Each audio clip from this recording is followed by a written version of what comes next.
Compounds म्हणजे aromatic compounds या युनिटमध्ये आपल्याला स्टडी करायचंय phenols, aromatic acid, aromatic amines.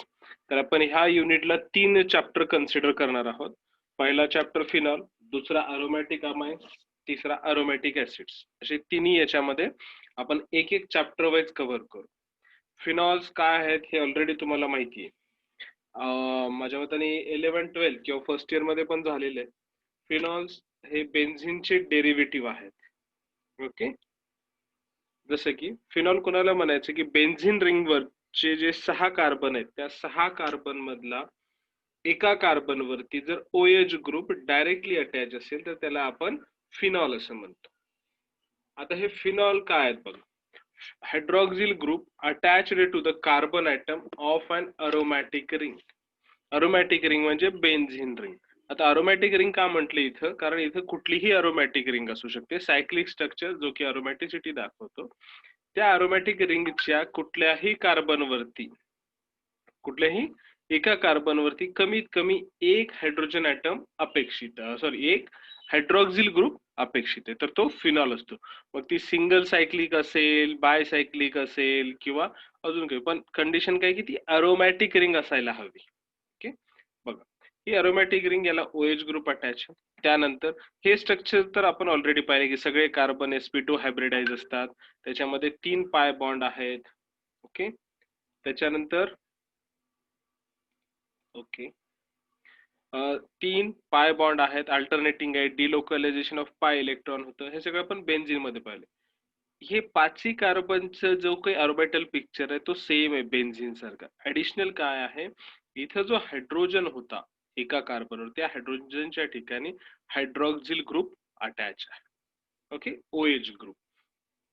तर हा जो अँगल आहे तो आहे 109 अँगस्ट्रॉन.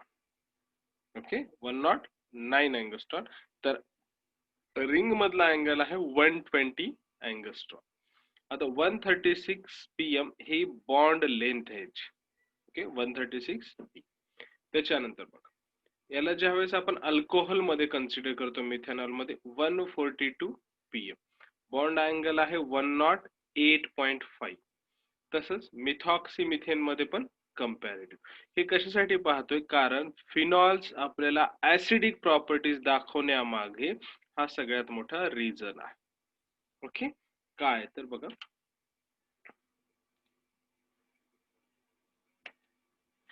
acidity of phenols. Phenols are stronger acid than alcohol and weaker acid than carboxylic acid or mineral acids.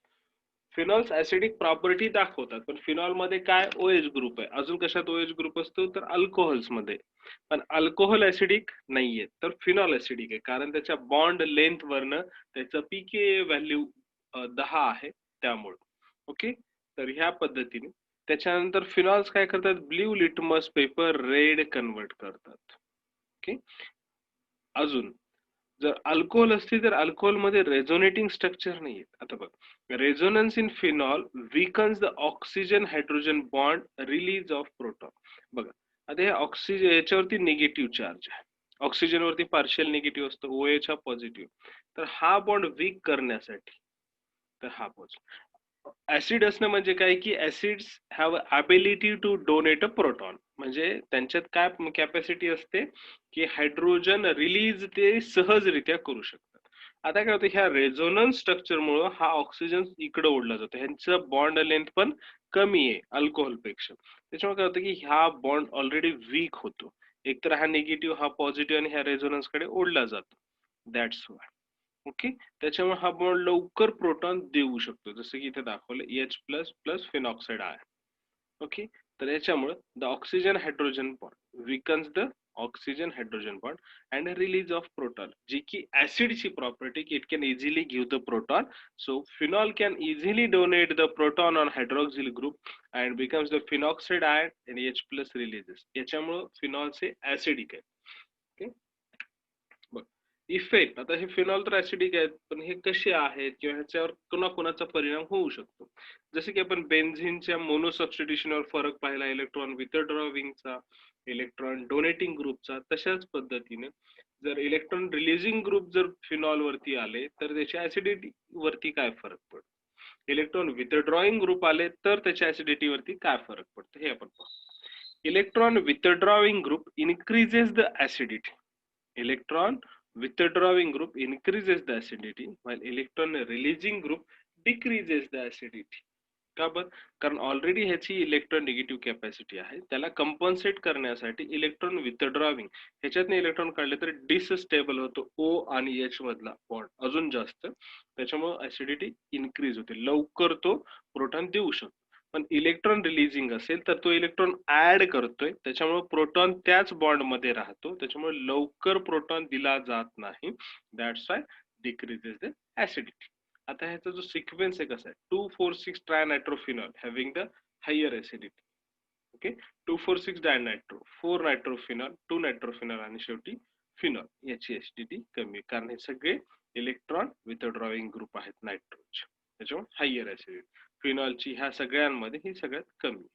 दुसरं, phenol having the higher acidity than metacresol, than paracresol, than orthocresol, कारण हे सगळे इलेक्ट्रॉन रिलीजिंग ग्रुप आहे, त्याच्यामुळे release आहे, आणि हे सगळे इलेक्ट्रॉन विथड्रॉइंग आहेत म्हणून हे सगळ्यांची ऍसिडिटी वाढली. Next, meta nitrophenol is less acidic then para nitrophenol. Meta nitrophenol is less acidic then para nitrophenol. का? इथे बघा दोन्हीचे आपण इथे रेझोनेटिंग स्ट्रक्चर्स काढतोय आणि काय होते बघा, para nitrophenol has an additional resonating structure. आता हे कोणतं आहे? मेटा. हा 1, 2, 3 आणि 5 पोझिशनला असेल तर मेटा, आणि 2 आणि 6 पोझिशनला असेल तर ऑर्थो, आणि 4th पोझिशनला असेल तर पॅरा. हे ऑलरेडी तुम्हाला माहिती. हा फिनॉक्साइड आयन तयार झालं, एच निघून गेला, त्याच्यात बघा कशा पद्धतीने होतं त्याचे रेझोनेटिंग स्ट्रक्चर. पहिला रेझोनेटिंग स्ट्रक्चर नायट्रोजन वरती NO2 या पद्धतीने, हा पॉझिटिव्ह हा निगेटिव्ह, परत बॉन्ड शिफ्टिंग होतोय, हा बॉन्ड ब्रेक झाला, त्याचे इलेक्ट्रॉन्स इकडे गेले, म्हणजे हा बॉन्ड शिफ्ट झाला, CH निगेटिव्ह तयार झाला कारण इलेक्ट्रॉन्स इकडे गेले ऑक्सिजन. हा एक, दुसरा, त्याच्यानंतर इथे आला, म्हणजे हा बॉन्ड इकडे शिफ्ट झाला, हा चार्ज इथे आला, कुठे? Para position. ओके, त्याच्यानंतर तिसऱ्या याच्यात काय झालं, हा बॉन्ड इथे शिफ्ट झाला, इथे CH आलं. अशा पद्धतीने किती झाले रेझोनेटिंग स्ट्रक्चर? 4. इथे किती होतात? इथे 5 होतात. बघा पॅरा पोझिशन आहे, पॅरा पोझिशनला सेम स्ट्रक्चर आहे, पहिलं जे स्ट्रक्चर आहे ते इथेच आहे, फक्त पोझिशन पॅराच आहे. आता ऍडिशनल काय होतं, हा पॉझिटिव्ह चार्ज बॉन्ड त्याच ठिकाणी ब्रेक केलाय, निगेटिव्ह आला, त्याच्यानंतर इथे आला. पॅरा पोझिशनला असल्यामुळं यांच्यामध्ये एक ऍडिशनल बॉन्ड रेझोनन्स किंवा शिफ्टिंग होते. इथं जसं आहे की इथं पहिला बॉन्ड ब्रेक झाला, सेकंड पोझिशनला आला, पुन्हा हा तिसऱ्या आणि चौथ्या कार्बन मधला बॉन्ड शिफ्ट होतो दुसऱ्या आणि तिसऱ्यामध्ये, आणि चौथ्या कार्बन वरती चार्ज येतो. इथे चौथ्या कार्बन वरती चार्ज आला, तिसऱ्या स्ट्रक्चर पर्यंत ओके. पण चौथं स्ट्रक्चर होत असताना काय झालेलं आहे, हे स्ट्रक्चर तुमच्या ortho position sorry Meta position मध्ये मिसिंग आहे, मेटा पोझिशन मध्ये मिसिंग आहे. ओके, त्याच्यानंतर शिफ्टिंग, हा बॉन्ड इकडे येतो, परत हा इकडे शिफ्ट होतो. अशा पद्धतीने 5 रेझोनेटिंग स्ट्रक्चर येतात, 5 रेझोनेटिंग स्ट्रक्चर येतात. त्याच्यामुळे जो तुमचा पॅरा नायट्रोफिनॉल आहे हा स्टेबल आहे. Meta nitrophenol is a less acidic then para. ह्या 5 याच्यामुळे हा मोर स्टेबल आहे 5 रेझोनेटिंग स्ट्रक्चर मुळे. त्याच्यामुळे आपण हे म्हणू शकतो की मेटा नायट्रोफिनॉल हा लेस ऍसिडिक, कारण याच्यात 4च रेझोनन्स म्हणून लेस स्टेबल आहे, म्हणून लेस ऍसिडिक आहे. तर पॅरा नायट्रोफिनॉल हा जास्त स्टेबल आहे, त्याच्यामुळे तो मोर ऍसिडिक आहे. हा जो क्वेश्चन आहे, why metanitrophenol is less acidic than paranitrophenol किंवा why paranitrophenol is more acidic than metanitrophenol, असा क्वेश्चन येऊ शकतो रिझन. तर याच्यामध्ये हे रेझोनेटिंग स्ट्रक्चर्स काढून तुम्ही त्याला स्पष्टीकरण द्यावं लागेल. Okay, next, qualitative test for phenol. Ferric क्लोराइडची टेस्ट केली जाते याच्या क्वालिटेटिव्ह टेस्ट मध्ये. त्याच्यामध्ये काय केलं जातं, तुमचा phenol is treated with ferric chloride in presence of pyridine, gives you colored complex. जर कलर आला नाही तर तो फिनॉल अब्सेंट. आता तुम्ही ज्या टेस्ट करत होता क्वालिटेटिव्ह टेस्ट मध्ये, कुठं? ऑर्गॅनिक केमिस्ट्री 1 मध्ये, त्याच्यामध्ये पण तुम्ही टेस्ट केलं की आयडेंटिफिकेशन ऑफ कंपाऊंड. प्रॅक्टिकल मध्ये ते आपल्याला पाहायचंच आहे 1 सप्टेंबर पासून. ओके, आपण ते प्रॅक्टिकल मध्ये पण पाहू की कशा पद्धतीने कलर चेंज होतो. तर हे क्वालिटेटिव्ह टेस्ट आहेत. इथे फक्त रिप्रेझेंटेटिव्ह मी सांगितलेलं आहे. पण प्रॅक्टिकल मध्ये ऍक्च्युअली मी तुम्हाला डेमो दाखवतो करंट सिच्युएशन, तिथे तुमच्या लक्षात. हे phenol reacts with ferric chloride produces the complex which is a colored one. ह्या फेरस मुळे हा कॉम्प्लेक्स तयार होतो. कलर्ड वेगवेगळे depending on the phenolic nature, phenol कुठला आहे, सबस्टिट्यूटेड आहे किंवा मोनो सबस्टिट्यूटेड आहे, डाय सबस्टिट्यूटेड, त्यानुसार तुमचं कलर चेंज होतो. This is the qualitative test. Next, आता ह्याला बनवायचं कसं, method of preparation or synthesis of phenol. अच्छा, दोन महत्वाच्या प्रोसेस आहेत. एक आहे इंडस्ट्रियल प्रोसेस आणि दुसरी आहे लॅब लेवल प्रोसेस. तर इंडस्ट्रियल प्रोसेस आहे डाउज प्रोसेस, किंवा यालाच असं म्हटलं जातं hydrolysis of chlorobenzene. Chlorobenzene is fused with sodium hydroxide. क्लोरोबेन्झिनची रिएक्शन करायची सोडियम हायड्रॉक्साइड सोबत. तो किती टेम्परेचरला? 623 डिग्री केल्विन, म्हणजे जवळपास 350 डिग्री सेल्सिअसला, आणि 300 ऍटमॉस्फेरिक प्रेशर, 300 ते 320 ऍटमॉस्फेरिक प्रेशरला सोडियम फिनॉक्साइड आयन तयार होतो. हा सोडियम फिनॉक्साइड आयन तयार झाल्यानंतर काय होतं, याची ट्रीटमेंट ज्यावेळेस HCl सोबत केली जाते, it produces the phenol and by product is a sodium chloride Na. Most of the phenol तयार करत असताना सोडियम फिनॉक्साइड थ्रू तयार होतो, आणि रिॲक्शन्स होत असताना सुद्धा पहिली स्टेप असते सोडियम फिनॉक्साइड तयार होण्याची किंवा फिनॉक्साइड आयन तयार होण्याची, आणि त्यानंतर ती रिप्रोसेस. ओके, अशा पद्धतीने. तर this is the first method which is the industrial level. क्लोरोबेन्झिनला ट्रीट करायचं सोडियम हायड्रॉक्साइड सोबत 623 डिग्री केल्विन टेम्परेचरला किंवा 300 ते 320 ऍटमॉस्फेरिक प्रेशरच्या under, produces sodium phenoxide which is treated with hydrochloric acid to produce phenol, and byproduct is formed NaCl. Okay, this is the first method. Second method, from benzene sulfonic acid. Benzene sulfonic acid is converted to sodium phenoxide on heating with molten sodium hydroxide. काय, आता हे बघा, आपण already पाहिलंय बेन्झिनचं sulphonation केल्यावर benzene sulphonic acid तयार होतो, ते सिधे दाखवलं ओलियम वगैरे. त्याच्यानंतर सोडियम हायड्रॉक्साइड आणि मोल्टन, म्हणजे याला मोल्टन करायचंय किंवा मेल्ट करायचंय, दोन्हीचं mixture. Benzene sulphonic acid is converted to sodium phenoxide आणि heating with a molten sodium hydroxide. या दोन्हीला मिक्स करायचंय आणि गरम करायचं. ह्याच्यामधून काय, सोडियम फिनॉक्साइड आयन तयार होईल, आणि सोडियम फिनॉक्साइड आयनचं परत HCl H+, acidification of sodium salt gives the phenol. Same previous process आहे, इथे शॉर्टन केलेली. जी मागची प्रोसेस आहे की ह्या सोडियम फिनॉक्साइड तयार होतो, HCl परत सेम, इथे तसंच आहे. SO3H मधून काय होतं, SO2 रिमूव्ह होतो, SO3 हा निघून जातो, SO2 आणि OH आहे. ओके, OH राहतो, बरोबर आहे, म्हणजेच ONA H2O अशा पद्धतीने ONA येतो इथं. ओके, त्या पद्धतीने एक्झॅक्ट तुम्हाला सांगायचं म्हणजे SO2 रिमूव्ह होतो गॅसियस फॉर्म मध्ये मोल्टन झाल्यानंतर, उरतं काय, OH मधून हा H2O निघून जातो, हा H आणि NaOH चा, आणि ONA फॉर्म होतो, आणि फर्दर प्रोसेस मध्ये H+ ऍड होतो, OH.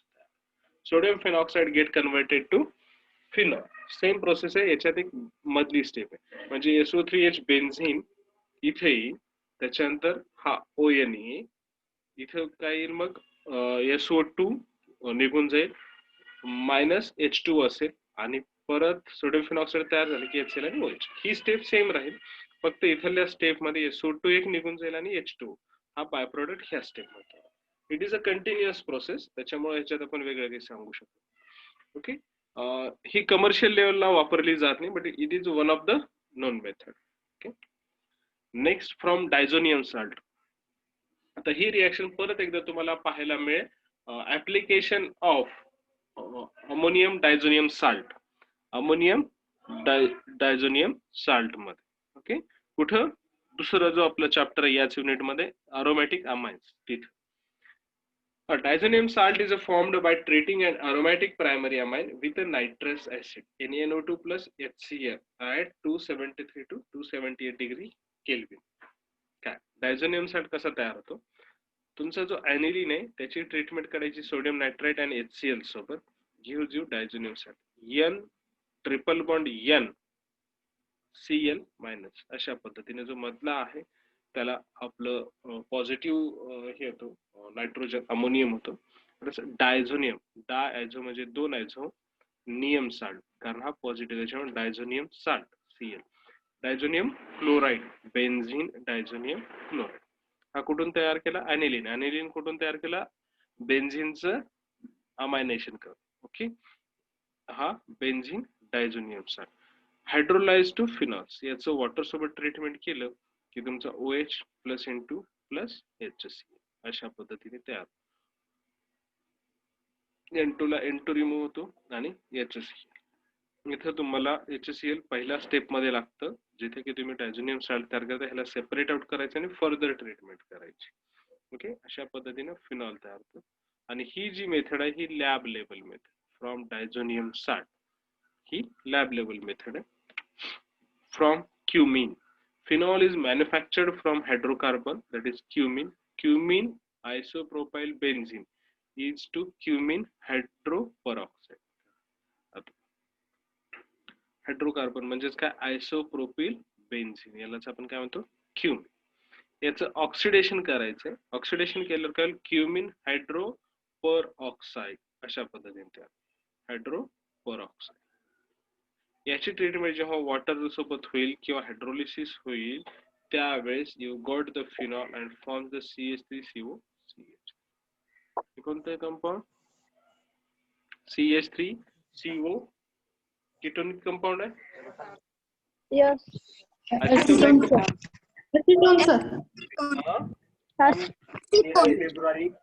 कीटोन आहे. Dimethyl ketone dimethyl ketone acetone आहे. ॲसिटोन आहे बरोबर. CH3COCH3 yes sir. हा ॲसिटोन हा बाय प्रोडक्ट तयार होतो. आता बघा नेक्स्ट हा एक क्युमिन ही एक मेथड आहे. नेक्स्ट रिएक्शन्स ऑफ फिनॉल हे सगळ्या सिंथेटिक मेथड होत्या. कुठल्या कुठल्या सिंथेटिक मेथड बघा from cumin from diazonium salt from benzene sulphonic acid आणि डाउज प्रोसेस 4 मेथड्स आहेत. त्याच्यानंतर रिएक्शन्स ऑफ फिनॉल. आता बेन्झीन जर ESR दाखवत असतील तर हे पण ESR दाखवतील का इलेक्ट्रोफिलिक सबस्टिट्यूशन तर दाखवतील कारण बेन्झीनचीच प्रॉपर्टी आहे. तशाच पद्धतीने बघा आपण बेन्झीनच्या ज्या रिएक्शन्स आहेत त्याच्यामध्ये पाहिले की इलेक्ट्रॉन डोनेटिंग आणि इलेक्ट्रॉन रिलीजिंग ग्रुप म्हणजे विड्रॉइंग ग्रुप किंवा जर निगेटिव्ह चार्ज असेल तर कुठला इफेक्ट होतो ऑर्थो पॅरा डायरेक्टिंग येतात का मेटा डायरेक्टिंग येतात अशा पद्धतीने. तर हे कुठला ग्रुप आहे इलेक्ट्रॉन रिलीजिंग निगेटिव्ह चार्ज म्हणून हा ऑर्थो आणि पॅरा डायरेक्टिंग ग्रुप आहे. म्हणजे येणारे जेवढे काही तुमचे सबस्टिट्युएंट्स येतील किंवा रिएक्शन्स होतील त्या सगळ्यामध्ये ऑर्थो आणि पॅरा पोझिशनलाच होईल. मेटाला फार रेअर रिएक्शन्स होतात कारण हा पार्शियल निगेटिव्ह चार्ज याच्यात. बघा नायट्रेशन रिएक्शन मध्ये सेम मिक्सचर वापरतो आपण याच्यामध्ये सुद्धा डायल्यूट HNO3 आणि HCl चा सॉरी सल्फ्युरिक ऍसिडचा. पण इथं जो तुम्ही HNO3 वापरताय त्याच्यात फरक बघा. डायल्यूट वापरला तर काय होतं आणि कॉन्सन्ट्रेट. तर पहिल्यांदा पाहू आपण डायल्यूटचा. When phenol is reacted with a dilute nitric acid in presence of sulfuric acid as a catalyst, it produces orthonitrophenol plus paranitrophenol. हे दोन्हीचं मिक्सचर तयार होतं ऑर्थो अँड पॅरा. दुसऱ्या केसमध्ये जेव्हा तुम्ही कॉन्सन्ट्रेटेड नायट्रिक ऍसिड वापराल in presence of sulphuric acid as a catalyst. Sulphuric acid याच्यात as a catalyst येतो. मेकॅनिझम तर आपण सेम पाहिलेलं आहे. सेम मेकॅनिझम आहे. याच्यात काय होतं 2,4,6 ट्राय नायट्रोफिनॉल म्हणजे पिकरिक ऍसिड तयार. फरक कुठे फक्त दोन्ही मध्ये ऑर्थो आणि पॅरा पोझिशनलाच अटॅक आहे. फक्त कॉन्सन्ट्रेटेड नायट्रिक ऍसिड वापरलं तर 2,4,6 ओके. आणि जर डायल्यूट वापरलं तर ऑर्थो आणि para nitrophenol ortho and para directing OH group असल्यामुळे. Okay this is the electrophilic aromatic substitution मध्ये नायट्रेशन ही पहिली रिएक्शन.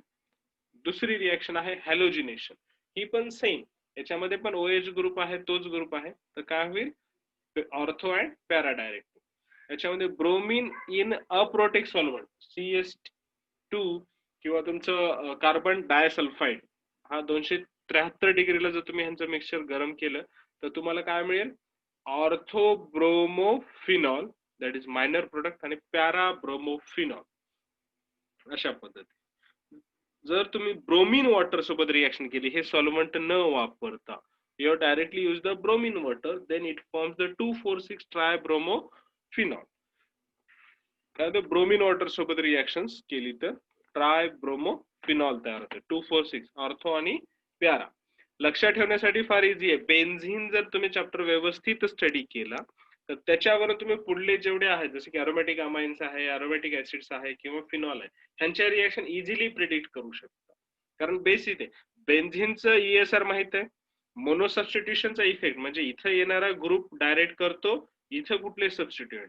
आता इथं तुमचा आहे पार्शियल निगेटिव्ह म्हणजे याच्यावरती लोन पेअर आहे म्हणून हा ऑर्थो आणि पॅरा डायरेक्टिंग आहे. पण जेवढ्या काही ESR रिएक्शन्स आहेत त्याच्यामध्ये यू कॅन डायरेक्टली और blindly write down that ortho and para. हे इझिली तुम्ही लिहू शकता. ओके. नेक्स्ट आहे कोल्बेज रिएक्शन. आता कोल्बेज रिएक्शन काय तर सिंथेसिस ऑफ सॅलिसिलिक ऍसिड. तुम्ही जे ऍस्पिरिन खाता किंवा काही क्रीम वापरत असाल फंगल इन्फेक्शन साठी तर त्याच्यामध्ये तुम्हाला सॅलिसिलिक ऍसिड दिसेल किंवा तुमच्या सपट लोशन मध्ये सुद्धा सॅलिसिलिक ऍसिड आहे. ओके. तर बघा, phenol with sodium hydroxide then forms carbon dioxide ortho hydroxy benzoic acid is formed. दोन रिएक्शन आहेत त्याच्यामध्ये. एक आहे सोडियम हायड्रॉक्साइड, दुसरा आहे सोडियम हायड्रॉक्साइड सोबत रिएक्शन, दुसरी आहे कार्बन डायऑक्साइड सोबत. आता बघा, phenol is treated with sodium hydroxide produces ONA sodium phenoxide. Phenol तयार करत असताना ह्याच्या अपोजिट रिएक्शन्स. ओके. म्हणजे इथे HCl सोबत रिएक्ट करायचो आपण, ONA चं कन्वर्जन OH मध्ये, इथे त्याच्या opposite. Phenol is reacted with sodium hydroxide to produce sodium phenoxide which is further treated. म्हणजे याची लगेचच रिएक्शन कोणासोबत करायची, carbon dioxide in presence of acid produces your 2 hydroxide और काय म्हणता येईल नावाचं सॅलिसिलिक ऍसिड. जर आपण याला जर पॅरेंट कन्सिडर केलं तर काय, ऑर्थो कार्बॉक्सिफिनॉल. सोपं लक्षात राहण्यासाठी ortho carboxyl phenol. This is the simple आपल्या लक्षात येण्यासाठी बरं का, असं काही नाव देता येत नाही, फक्त लक्षात घ्या. याच्यामध्ये काय 2 हायड्रॉक्सी बेन्झोइक ऍसिड कारण बेन्झोइक ऍसिडला इथं पहिला प्रिफरन्स द्यावा लागतो म्हणून आता 1,2 असं होतं. 2 हायड्रॉक्सी बेन्झोइक ऍसिड याला सॅलिसिलिक ऍसिड म्हटलं जातं. Okay. Next, Reimer-Tiemann reaction. Phenol with a chloroform in the presence of sodium hydroxide, carbonyl aldehyde group is introduced at ortho position of benzene ring. बघा काय होते, OH फिनॉल ची treatment chloroform basic media म्हणजे aqueous NaOH सोबत केल्यावर intermediate तयार होतो sodium phenoxide and CHCl. इथं त्याच्यानंतर ह्याची ट्रीटमेंट जेव्हा बेस सोबत केली जाते सोडियम हायड्रॉक्साइड सोबत, it form sodium phenoxide with aldehyde आणि हे OH चं CHO. म्हणजे ज्या ठिकाणी तुमचं ऑर्थो हायड्रॉक्सी बेन्झोइक ऍसिड होता किंवा 2 हायड्रॉक्सी बेन्झोइक ऍसिड होता तिथंच 2 हायड्रॉक्सी बेन्झाल्डिहाइड याला सॅलिसायक्लाल्डिहाइड 2 हायड्रॉक्सी बेन्झाल्डिहाइड किंवा तुम्ही असं म्हणू शकता की aldehyde. Okay. Ortho aldehyde phenol आपण जे प्रिव्हियस लक्षात येण्यासाठी तर सोपं, ऑर्थो हायड्रॉक्सी बेन्झोइक ऍसिड प्रिव्हियसचा आणि हा ऑर्थो हायड्रॉक्सी बेन्झाल्डिहाइड. ओके. तेच सॅलिसायक्ला aldehyde. Next, reaction of phenol with zinc dust. Zinc सोबत रिएक्शन केल्यानंतर तुमचा फिनॉलिक ग्रुप रिमूव्ह होतो जो OH आहे. Phenol is converted to benzene. हे आपण ऑलरेडी पाहिले सिंथेसिस ऑफ बेन्झीन मध्ये. Phenol is treated with zinc dust to produce your benzene ring plus zinc oxide. Oxidation of phenol with chromic acid. Chromic acid सोबत reaction केल्यानंतर जो product येतो तो बेन्झोक्युनोन म्हणजे ऑक्सिजनचं ऍडिशन होतं. ओके. थँक्यू. काही क्वेश्चन्स असतील तर विचारू शकता. रिएक्शन्स पर्यंत झाले आपलं आणि युजफुल प्रोडक्ट्स ऑफ फिनॉल आपण नेक्स्ट ह्याच्यामध्ये कंटिन्यू करू. ओके. फिनॉल, क्रिसॉल, रेसॉर्सिनॉल हे सगळे आपण त्याच्यात पाहणार आहोत. त्याचं स्ट्रक्चर, त्याचे सिंथेसिस या सगळ्या गोष्टी.